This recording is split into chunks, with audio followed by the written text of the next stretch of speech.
I know you probably clicked on this video expecting me to start ranting, but nope, this is going to be a tad bit more interactive. Quiz time. By first glance, what era do you think I'm currently in?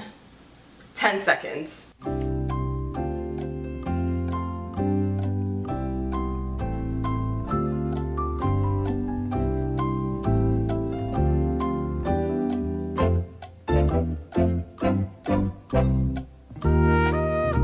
Okay, time's up. The right answer is D. Do you think I'm stuck up cause I'm always picking fights? You might think I'm one thing, but I am another.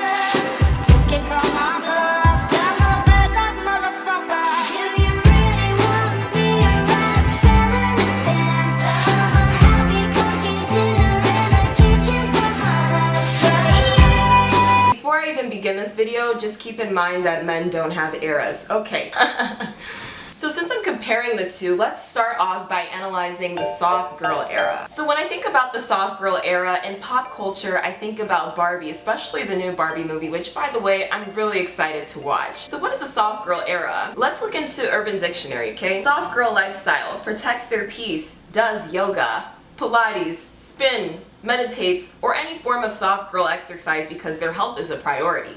They eat healthy foods and prefer whole, raw, natural ingredients like fruits and vegetables. Prefers to look well kept together and put together. Prioritizes a more luxury aesthetic like name brands or authentic fine jewelry. Will not engage in drama or harmful relationships of any kind, i.e. workplace, romance, or friendship. Travels for self-care and experiences. Another definition of the soft girl era is an era in which a female chooses to only have kind, loving, gentle, and supportive people in her life. It is a time where she makes an effort to live in peace, happiness, and calmness. It sounds like the soft girl is the complete feminine archetype. Somebody who will not talk over anybody else because she's just so soft and doesn't want to engage in any type of drama whatsoever because she is soft and she is peaceful. Did I mention she's soft?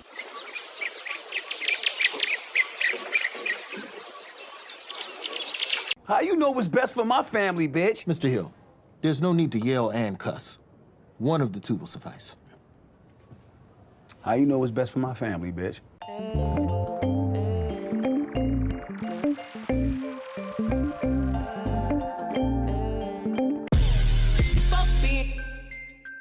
I'm sick.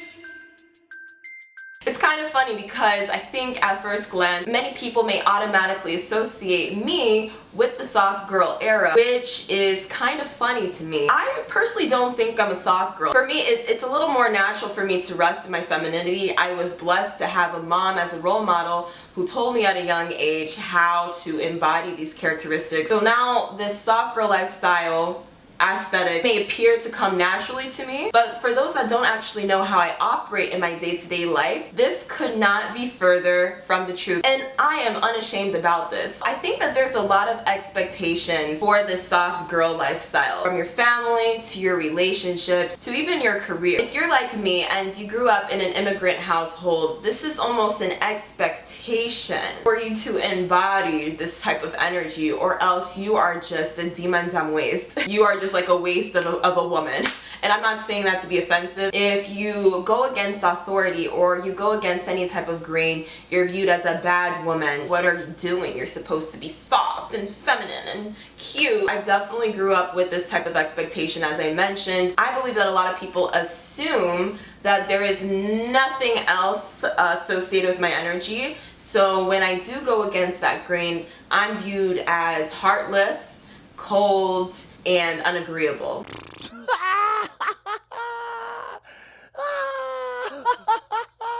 This is a very harmful paradox for many soft girlies or feminine girlies to rest in, because that's not life. We're human beings, and some days you're going to feel very anxious about things that are happening in your life, and to constantly uphold this aura of softness is a very high expectation, because to me, this is a spiritual journey to be soft. To be soft in this world is to be strong. And to embody this strength, you don't just wake up one day and you go to the gym and you make some kava tea and then boom, now you're automatically a soft girl. This is like a heroic path towards embodying their birthright, pretty much. This takes years. I've been told that I'm pretty cold because I tend to put myself first, and I tend to be very much so outspoken. And I don't mind, because that's who I am. But in this world, a lot of people like to box women in. I'm not just saying men specifically. I think other women tend to box other women into these categories, and it's very harmful. So what are the pros and cons of this soft girl era? I would say the pros are you're going along with specific expectations, and in turn you'll be able to receive physical benefits in return, such as admiration, love, and respect. I would say the cons of the soft girl era is that it's just honestly very much so unrealistic to embody this energy in your 20s, and I feel like this propaganda is being pushed onto younger ladies, which is a great thing because you can see different ways as to how to self-improve and prioritize your own self-care. I'm not saying any of that is bad, but the con is expecting this woman to automatically turn into a soft girl because she's going to the gym and because she's prioritizing her self-care. It's a mindset, it's a spiritual journey. It's when you're faced with specific challenges that really put that soft girl era to the test. And many people, again, would assume that I'm soft because maybe it's the tone of my voice, maybe it's the way I carry myself, maybe it's the way that I dress. I'm in corporate America, and I constantly feel like I have to battle against the stream to make sure I receive what I believe God is telling me is my birthright, right? And that's very taboo for a woman like me to act in a specific manner, and it's not quite soft, is it? So let's move on to the boss girl era. According to Urban Dictionary, the boss girl is someone who handles their shit and gets things done, a real inspiration. Another definition of the boss girl is a woman whose success is defined in opposition to the masculine business world in which she swims upstream. And I wanted to share a quote from Emily Ratajkowski's book, My Body. This is on page 196, and she was dealing with a misogynist producer who was just viewing her as a sex object. She said, "I wanted to make this dweeb of a man feel like the tiny, insignificant person he was.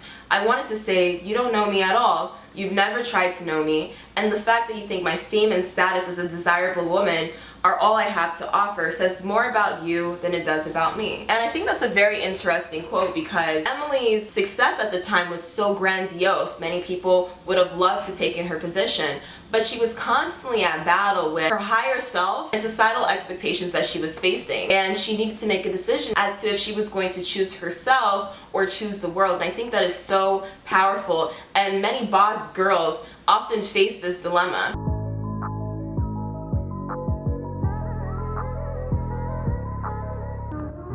Promise you, swear. Every bit.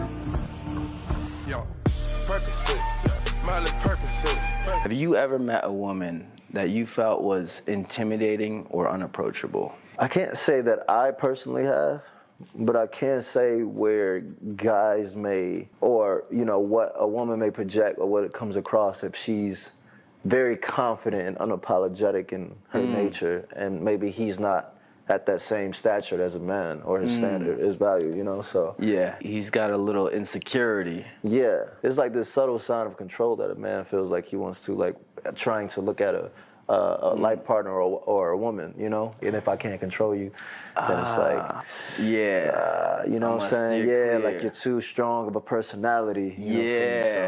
So he goes for somebody more insecure woman. Maybe somebody who's a little more submissive. Yeah. He might be a dominant type and he's looking for somebody who's a little bit more submissive. She's an alpha female. She doesn't look for a man to provide for her financially, but she's also not going to deal with a man that can't provide. She doesn't mind being submissive, but she'll never let the blind lead. You be fearless every day, and when you don't feel like it, just pretend, girl. That's it. Really and truly, don't let them see you sweat. Alpha females don't run in packs.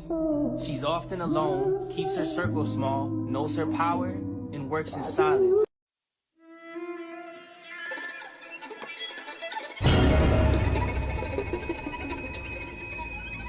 Who's your best friend? I want you around all the time. Could I be your best friend? If you'll promise you will be mine. If I was your best friend, I want you around all the time. You're raised to think, oh, if I take care of everybody else, I'm a good person. You know what I mean? I put myself last. A lot of women are, in my family, that's how we were raised, especially Latinos. Like, you know, everybody comes before you. I'm last. I'll eat last. I'll get dressed last. I didn't even take a shower. It's fine. You know, like, that's how you're raised. And you come to the realization that, oh, it's not that. Like, I actually have to take care of myself so I can take care of everybody else better.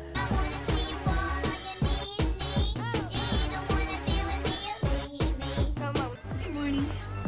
You know, I signed that release waiver, so you can just feel free to stick things in my slot. And to all of you watching here, come close to the screen and listen. People don't have to like you. People don't have to love you. They don't even have to respect you. But when you look in the mirror, you better love what you see. You better love what you see. Thank you to the critics. Thank you.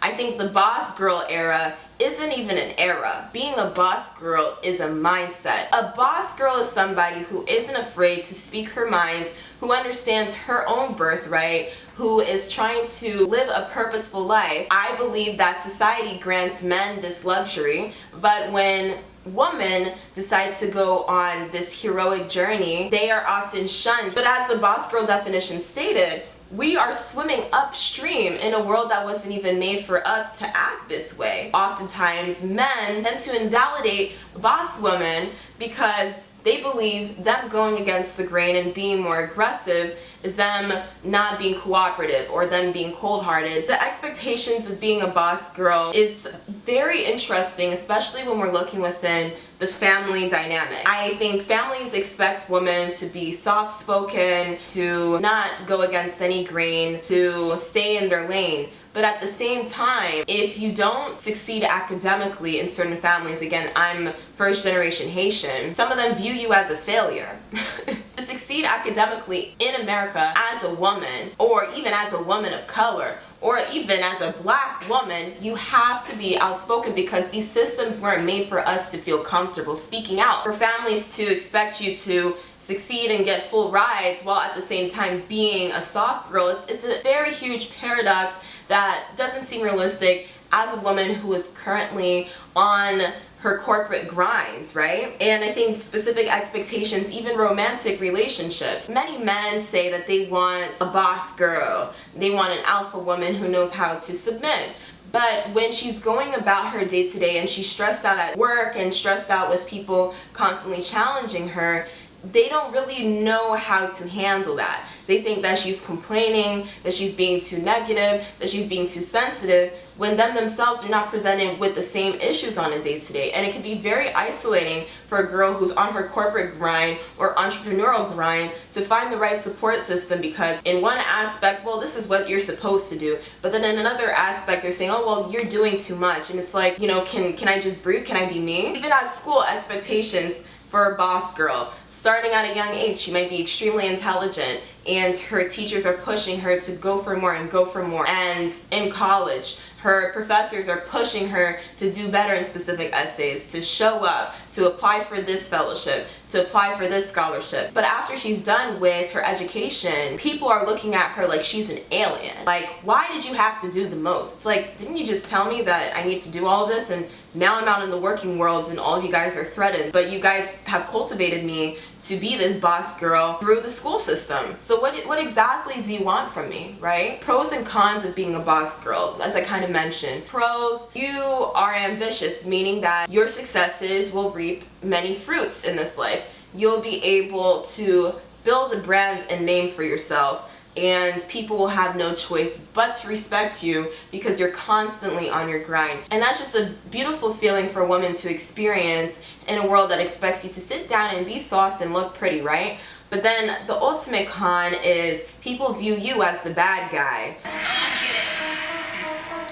They painted me out to be the bad guy. When is the last time you gonna see a bad guy do the rap game like me? They're going to paint you out to be the bad guy because you're doing too much. My question is, can both of these eras exist? And why do we have to keep on classifying a woman's moves into eras? Can we move in silence? Can we just grow in our spiritual journey without labeling it? Can we just say that I'm trying to become enlightened? You know, why do I have to be a soft girl, and then a boss girl, and then this girl, and then an e-girl? Listen, can I just be a girl?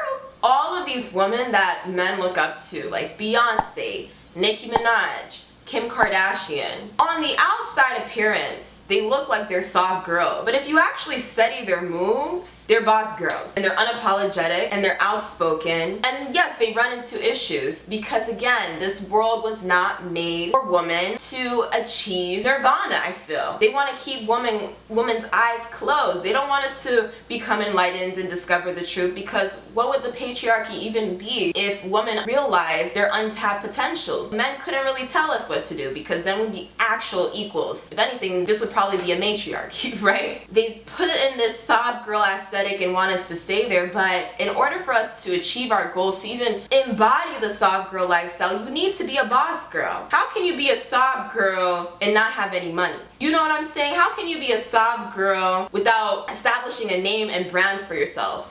It's an illusion. You're not really a soft girl. You're just putting on the clothes and fixing your social media to appear like a soft girl. But I believe the soft girl era starts with your heart.